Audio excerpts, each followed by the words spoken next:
The last astronaut left the moon in 1972, and NASA never went back.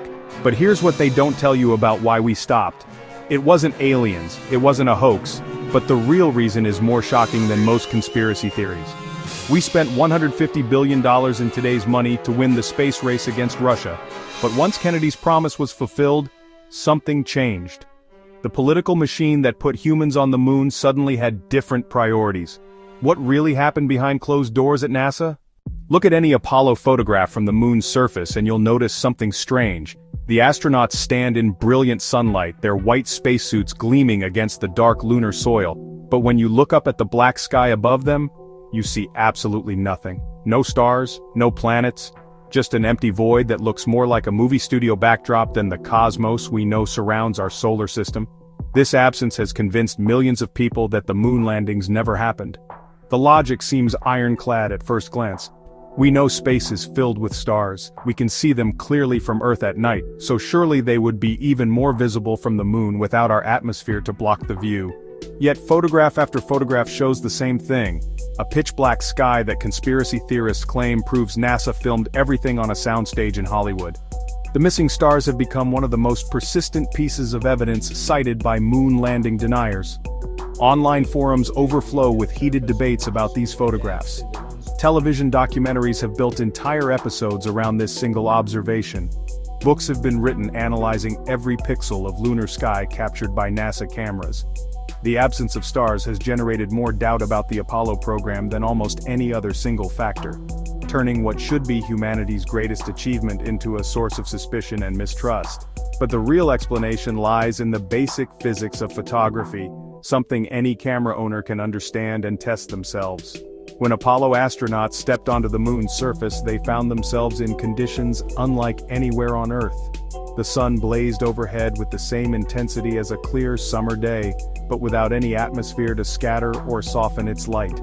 Every photon of solar energy that reached the lunar surface either got absorbed by the dark soil or reflected directly back into space. The lunar surface acts like a giant reflector panel, bouncing sunlight in all directions with surprising intensity. NASA discovered that the moon's soil, despite appearing dark gray in photographs, actually reflects about 12% of the sunlight that hits it. This might not sound like much, but when dealing with unfiltered solar radiation in the vacuum of space, even this modest reflection creates brilliantly lit conditions that require careful camera settings to capture properly. Apollo photographers face the same challenge that every photographer encounters when shooting in bright sunlight. To capture properly exposed images of the astronauts and lunar equipment, they had to use fast shutter speeds and small aperture settings. These camera settings allowed just enough light through the lens to record the sun-illuminated subjects without overexposing the film and washing out all the details. The same physics applies when you try to photograph stars during the daytime on Earth. Point any camera at the daytime sky and try to capture the stars you know are there. Even with the most sensitive modern digital sensors, you won't see a single star in your photograph. The bright blue sky overwhelms the faint starlight, making the stars invisible to the camera even though they're still shining overhead. The camera settings required to properly expose the bright sky make the stars too dim to register on the sensor or film. This principle becomes even more pronounced on the moon, where the contrast between bright and dark reaches extreme levels. The sunlit lunar surface and the astronauts' white spacesuits reflected so much light that cameras had to use exposure settings equivalent to bright daylight photography. These settings made it impossible to capture the faint light from distant stars, which would require long exposure times in complete darkness to become visible on film. The astronauts themselves could see stars when they looked up at the lunar sky, just as NASA officials always maintained. Their eyes could adapt to the darkness of space while simultaneously processing the bright surface around them, something cameras of the 1960s could not do. Human vision works differently than photographic film, allowing us to perceive a much wider range of light levels simultaneously. The astronauts reported seeing familiar constellations during their lunar stays, particularly when they were on the dark side of their spacecraft or in the shadow of lunar mountains. Modern space photography continues to demonstrate these same limitations. The International Space Station regularly takes photographs of Earth during daylight hours, and these images show the same black, starless sky that appears in Apollo photographs. Space telescopes like Hubble can capture stunning images of distant galaxies, but only because they use extremely long exposure times and point away from any bright light sources. When the same telescopes photograph nearby planets or moons in reflected sunlight, the background stars disappear completely. NASA's own current space missions prove this point repeatedly. Recent photographs from Mars rovers show the same phenomenon. When the cameras capture images of the Martian surface during daytime, the sky appears empty of stars, even though Mars has a much thinner atmosphere than Earth. The bright surface reflection still overwhelms the faint starlight, making stars invisible to the camera sensors. Amateur astronomers recreate this effect constantly without realizing it. Try photographing the moon through a telescope on any clear night. To capture details on the lunar surface, you need fast exposure settings that make the surrounding stars disappear from your image. The bright lunar surface creates the same photographic challenge that Apollo astronauts faced, requiring camera settings that eliminate background stars from the final image. The missing stars mystery dissolves completely when you understand that cameras work differently than human eyes. The Apollo photographs show exactly what any camera would record under those lighting conditions.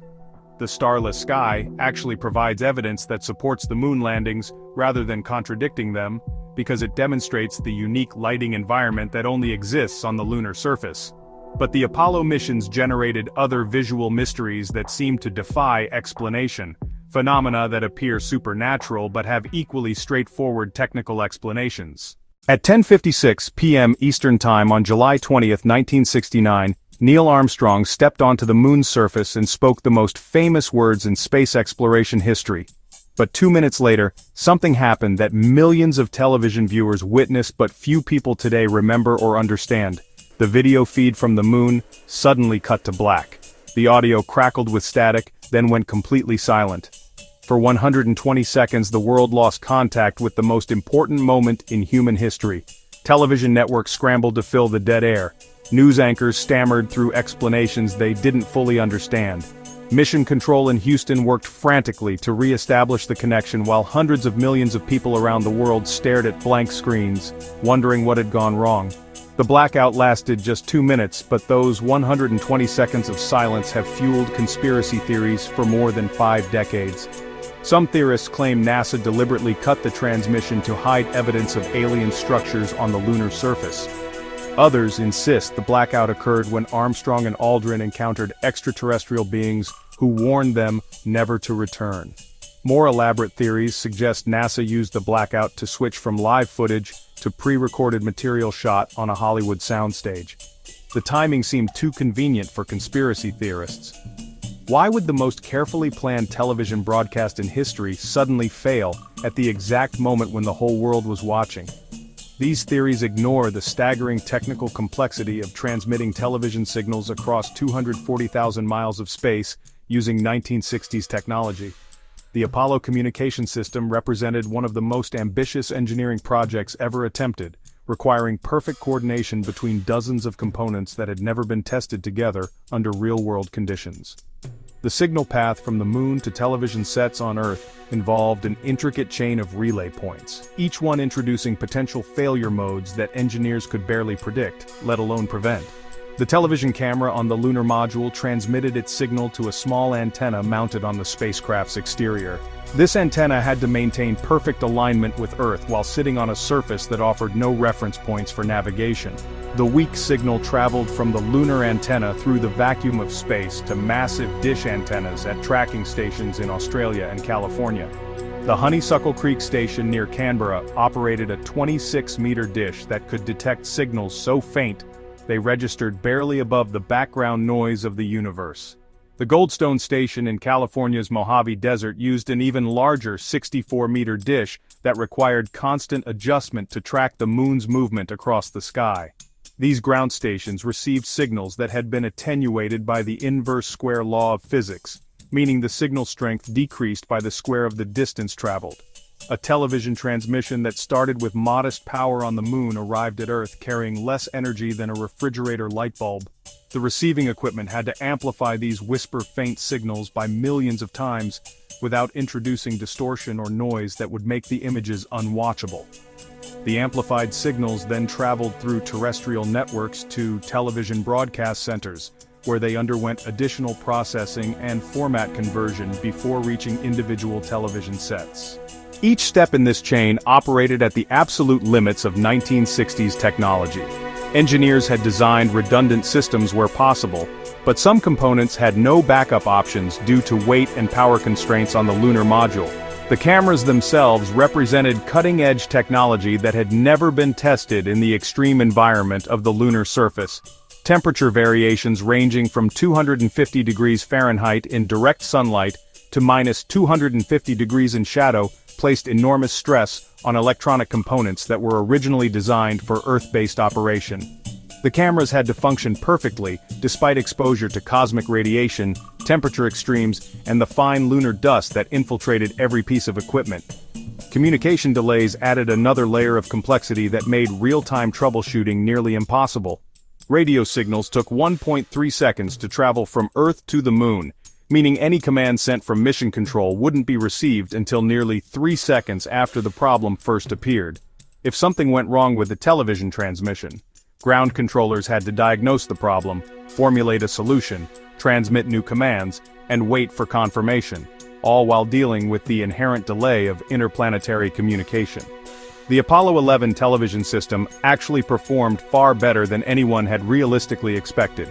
Previous missions had experienced numerous communication failures and equipment malfunctions that lasted much longer than 2 minutes. Apollo 8's television broadcasts from lunar orbit had suffered multiple blackouts lasting up to 10 minutes.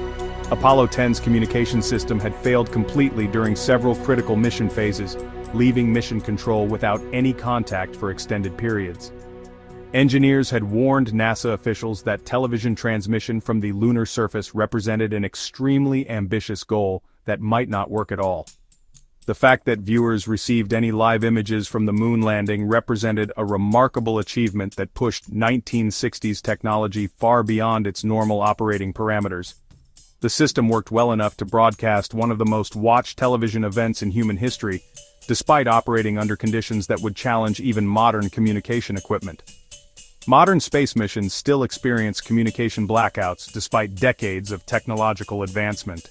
The International Space Station regularly loses contact with Earth when it passes behind the planet or encounters solar interference. Mars rovers experience communication delays of up to 22 minutes each way, making real-time control impossible.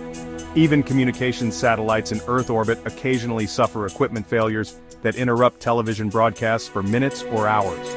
The 2-minute blackout during Apollo 11 represented nothing more than a brief equipment malfunction in the most complex communication system ever built. The remarkable achievement wasn't that the system failed for 120 seconds, but that it worked at all under such extreme conditions. The blackout provides evidence of the technical challenges NASA overcame, not proof of any deliberate cover-up. Yet conspiracy theorists continue to misunderstand another aspect of the moon landings that seems to defy the laws of physics but actually demonstrates them perfectly. The American flag planted on the lunar surface during Apollo 11 creates one of the most striking images in space exploration history.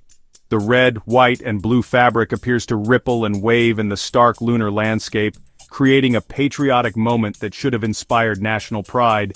Instead, this single photograph has generated more skepticism about the moon landings than almost any other piece of evidence. The flag's apparent movement raises an obvious question that stumps millions of people. How can fabric wave when there's no air on the moon to create wind? This visual contradiction has convinced countless viewers that NASA filmed the moon landings on a movie set here on Earth. The logic appears unassailable at first examination. Everyone knows that flags wave because wind pushes against the fabric, causing it to flutter and move.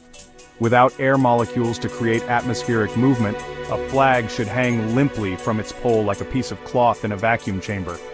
The Apollo flag clearly shows curves and ripples that suggest wind action, leading skeptics to conclude that the entire scene was staged in a studio with hidden fans creating artificial breeze effects. Documentary filmmakers have built entire productions around this apparent evidence of deception. Internet forums overflow with detailed analyses of the flag's movements, with users measuring angles and calculating wind speeds that would be required to create such dramatic fabric displacement.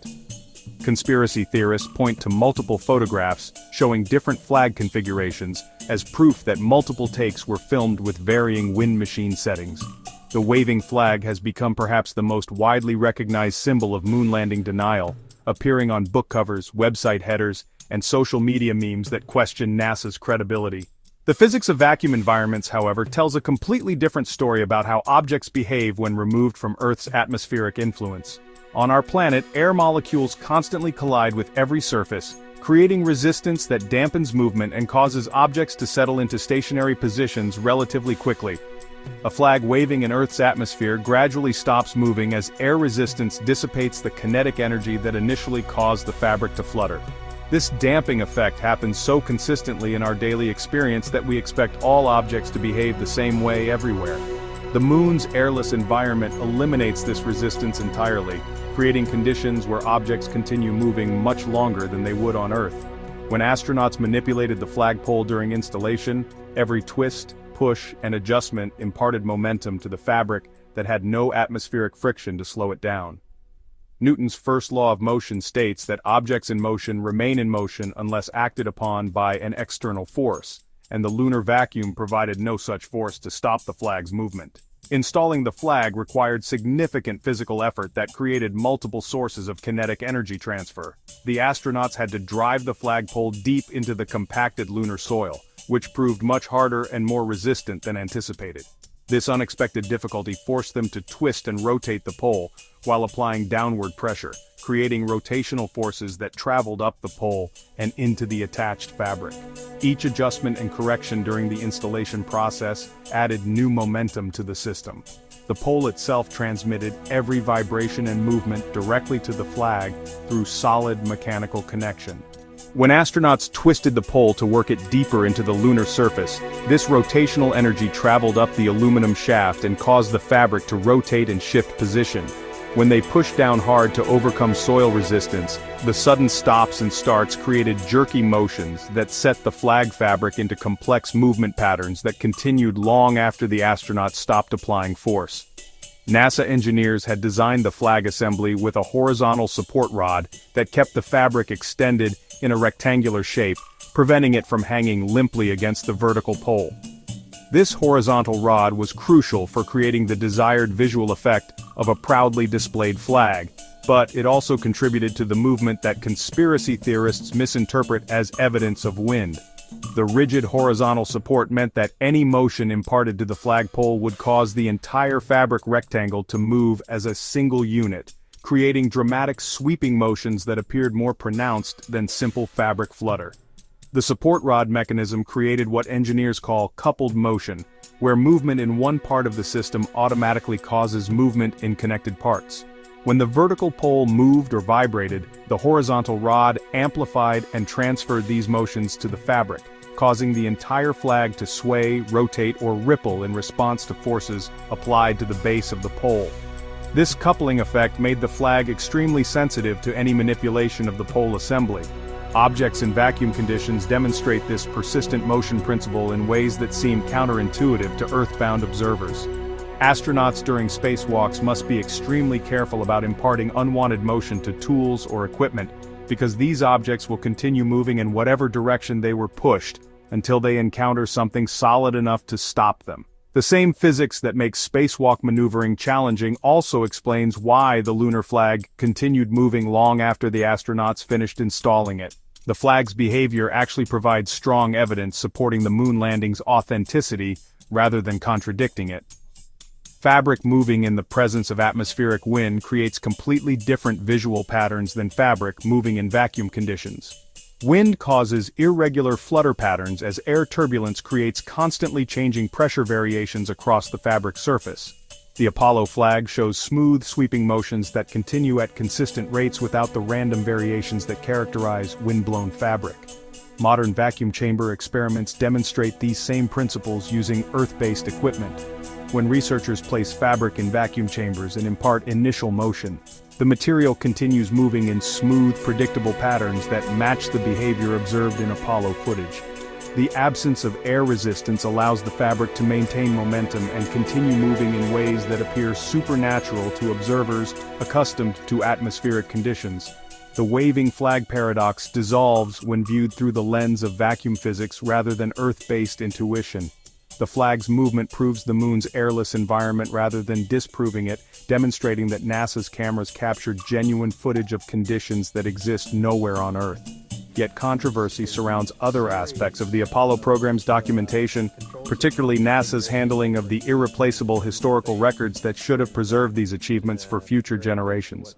In 2006, NASA officials made a stunning admission that sent shockwaves through the space community and conspiracy theorists alike. The space agency had lost the original high-resolution recordings of humanity's first steps on the moon. Not damaged, not degraded, but completely gone. The master tapes containing the clearest footage of Neil Armstrong and Buzz Aldrin walking on the lunar surface had vanished from NASA's archives, apparently recorded over and reused for other missions in a bureaucratic oversight that defies comprehension. This revelation immediately struck millions of people as impossibly convenient for an agency already facing persistent questions about the moon landing's authenticity. How does the world's most technologically advanced space organization simply misplace the most important video recordings in human history? The timing seemed particularly suspicious to skeptics, who had spent decades analyzing every frame of available moon landing footage for signs of deception or manipulation. The missing tapes have become a cornerstone of modern conspiracy theories about NASA's credibility and transparency. Online forums exploded with speculation about deliberate evidence destruction designed to hide flaws or inconsistencies in the original footage that might expose the landings as elaborate hoaxes. Conspiracy documentaries have devoted entire segments to this convenient disappearance, suggesting that NASA officials deliberately erased evidence that contradicted their official narrative about successful lunar exploration. The reality behind the lost tapes reveals a complex recording system that most people never understood existed during the original moon landing broadcasts. NASA engineers had designed multiple layers of video capture and transmission to ensure that television audiences could witness the historic moment, but these different recording methods created varying levels of image quality that served different purposes within the overall mission documentation requirements. The highest quality recordings were made using specialized equipment that captured video signals directly from the lunar surface before any processing or conversion took place. These master recordings preserved every detail that NASA's cameras could detect, maintaining full resolution and clarity that would be lost during the multiple conversion steps required to make the footage compatible with commercial television broadcasting standards of the 1960s. Television networks in 1969 required video signals formatted to very specific technical standards that differed significantly from the raw footage coming from the moon. NASA engineers had to convert the high-resolution lunar video into formats that television stations could broadcast to home viewers, a process that involved multiple signal conversions and quality reductions necessary to work with existing broadcast infrastructure. The conversion process created several different versions of the same footage, each optimized for different purposes and storage requirements. The raw master tapes contained the full-quality original recordings that preserved maximum detail and clarity.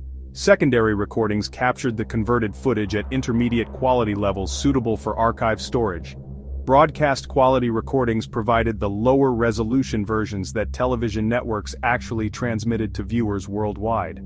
NASA stored these original master recordings on extremely expensive magnetic tape media that cost thousands of dollars per reel in 1960s currency.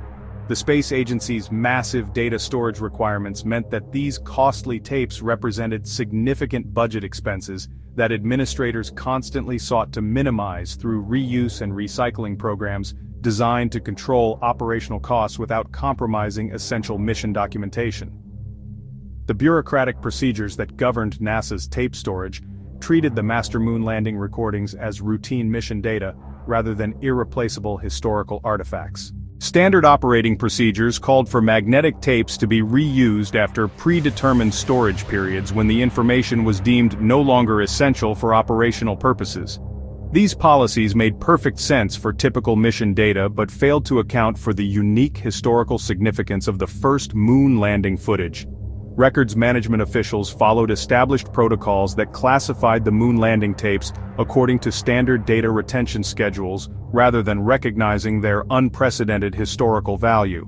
The same bureaucratic systems that efficiently managed thousands of routine mission recordings applied identical procedures to humanity's first lunar exploration footage, treating these irreplaceable recordings as expendable data storage media that could be recycled when newer missions required fresh tapes.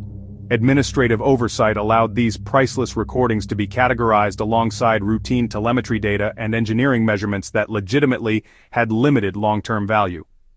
The bureaucratic machinery that kept NASA's complex operations running smoothly lacked mechanisms to identify and protect recordings of extraordinary historical importance that transcended normal mission documentation requirements.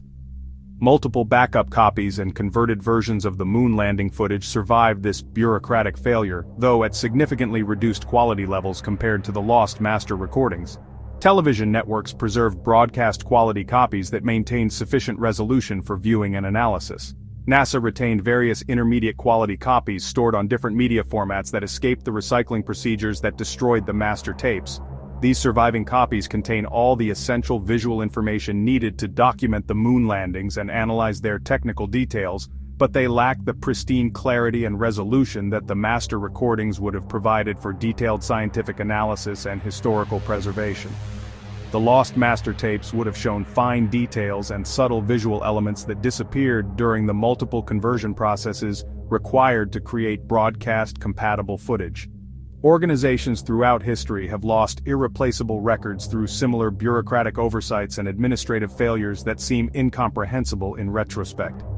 Libraries have discarded rare manuscripts, museums have accidentally destroyed unique artifacts, and government agencies have lost crucial historical documents through routine administrative procedures that fail to recognize extraordinary value among routine materials. The pre-digital era created particular vulnerabilities for important recordings that existed only on physical media, vulnerable to loss, damage, or administrative disposal. Modern digital preservation methods and redundant backup systems make such losses far less likely, but the 1960s and 1970s offered no such protection for magnetic tape recordings stored in centralized archives managed by bureaucratic procedures. The lost Apollo 11 master tapes represent bureaucratic incompetence on a scale that seems almost deliberate, but conspiracy theories miss the real explanation. NASA administrators simply failed to recognize that routine data management procedures were inadequate for preserving humanity's most significant space exploration achievements. The agency treated these recordings as mission data rather than historical artifacts, applying standard retention policies that prioritized operational efficiency over historical preservation. This administrative failure occurred because the entire Apollo program operated under political pressures and strategic objectives that had little connection to historical documentation or scientific preservation priorities. While America spent decades debating whether to return humans to the moon, other nations quietly achieved remarkable lunar exploration success without risking a single human life. Japan's SELENE mission mapped the moon's gravitational field with unprecedented precision. Europe's Smart 1 spacecraft demonstrated revolutionary ion propulsion technology during its extended lunar orbit operations. India's Chandrayaan-1 discovered water molecules embedded in lunar soil, fundamentally changing our understanding of the moon's composition and potential for supporting future missions.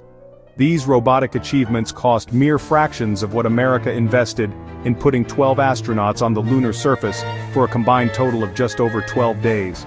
Japan's entire SELENE program operated on a budget of approximately $480 million, while a single Apollo mission consumed over $1 billion in 1970s currency.